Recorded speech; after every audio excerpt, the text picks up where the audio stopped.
Welcome, students. Happy Tuesday. Wanted to go over a couple things for this week as we start our official rhetorical analysis review. Each day this week we have some resources, and none of these are really new. These are generally things that we have gone over before, but we just wanted to give them to you again, provide them for you again so that you have them handy. We have the rhetorical analysis. For one, the checklist slides takes you here and goes over the Queen's speech from last Thursday. And you already had videos uploaded with Ms. Holly teaching through that. And so this just breaks down how to use, the rhetorical analysis checklist. Now, this is a little cumbersome. I don't necessarily recommend that you have this particular document on hand for the actual exam. But over the next 2 weeks, while we are reading and practicing and kind of fine-tuning those skills, I do recommend that you have it on hand as it walks you through those really critical pieces of a rhetorical analysis. And then you have the intro paragraph formula, which I think I have here. There we go. So rhetorical analysis, quick guide on formulating the thesis statement, and a body paragraph template. When we assign something like complete the checklist and write a body paragraph, it would be great over these next 2 weeks for you to toy around with these templates.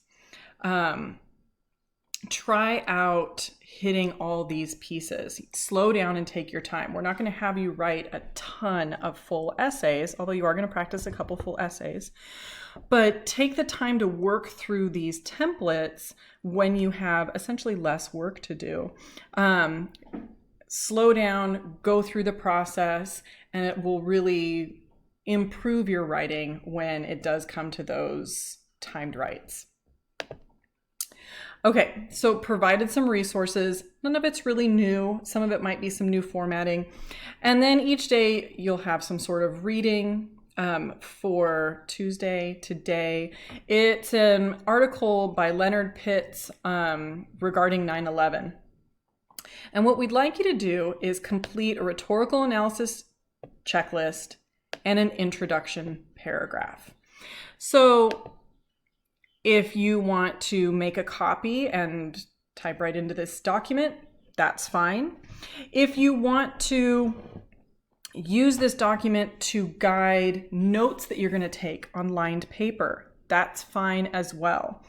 At this point, we want to provide you with some tools that are going to help you, work through these rhetorical analyses.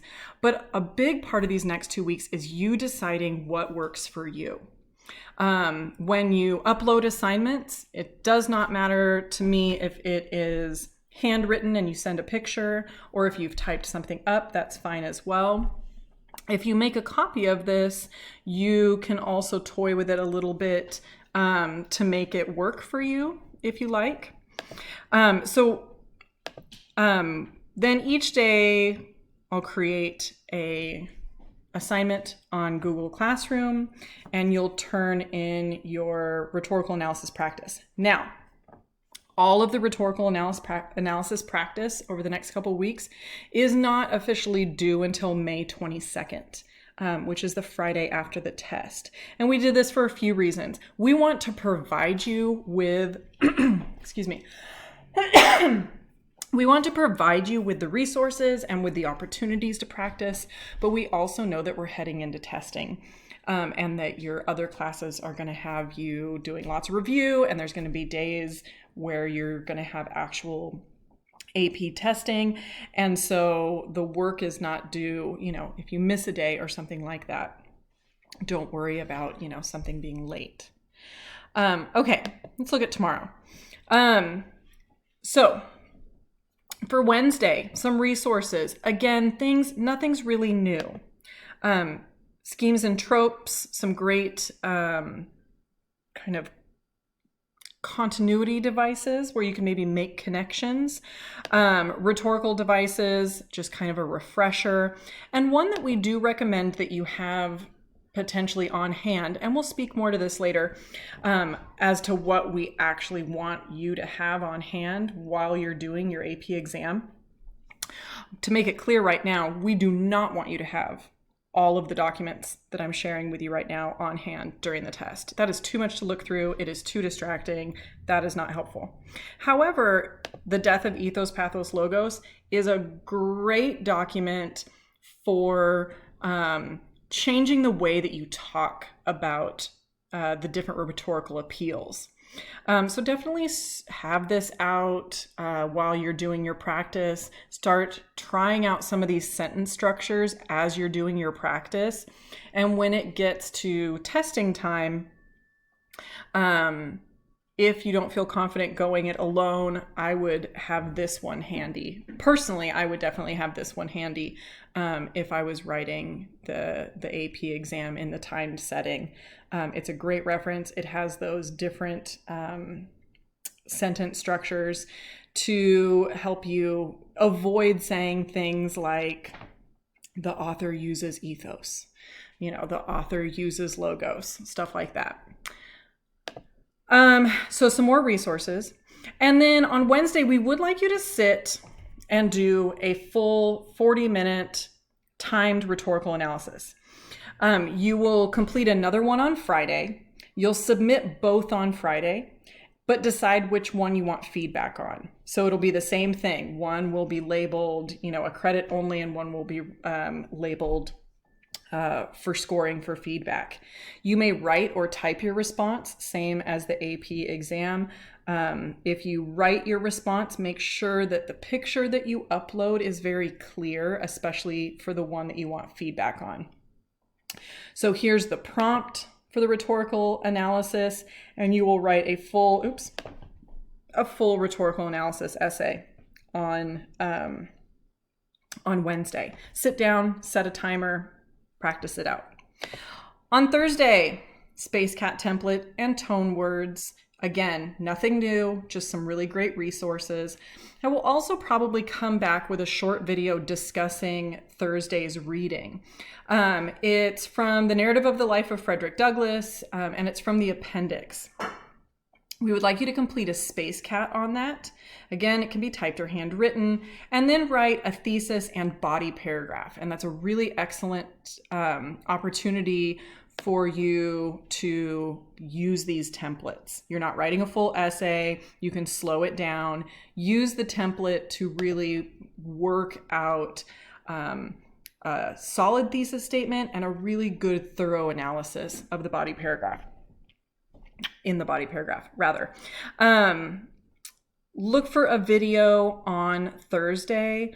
I'll post something not only about the Space Cat, but about this Frederick Douglass piece. And on Friday, a couple more resources. I honestly, as a writer, would probably also have the transitions out with me for the exam. I find that a really valuable resource. It's stuff that you have gotten before, so it's nothing new, but we just, rather than trying to dig it up from maybe last trimester, if you don't know where it is, we wanted to make sure that you had it on hand. And then you're writing your second rhetorical analysis timed right. Your prompt is here, and you are going to submit both of those. What we would also like you to do this week, as well as next week, is as you're doing this practice work, switch back and forth between handwriting, what you're going to do, between typing up, maybe one rhetorical analysis you handwrite and one you type. Because when it comes down to the exam, you have some choices about how you take notes on the reading, about how you actually write your essay. And so these next couple weeks is a time to explore and find out which one works best for you. Okay, So that is it for today. Kind of an overview of the week. Check back in. I'll be posting a video for you all on Thursday. The rhetorical analysis essays that you turn in on Friday the 8th will get back to you by Friday the 15th.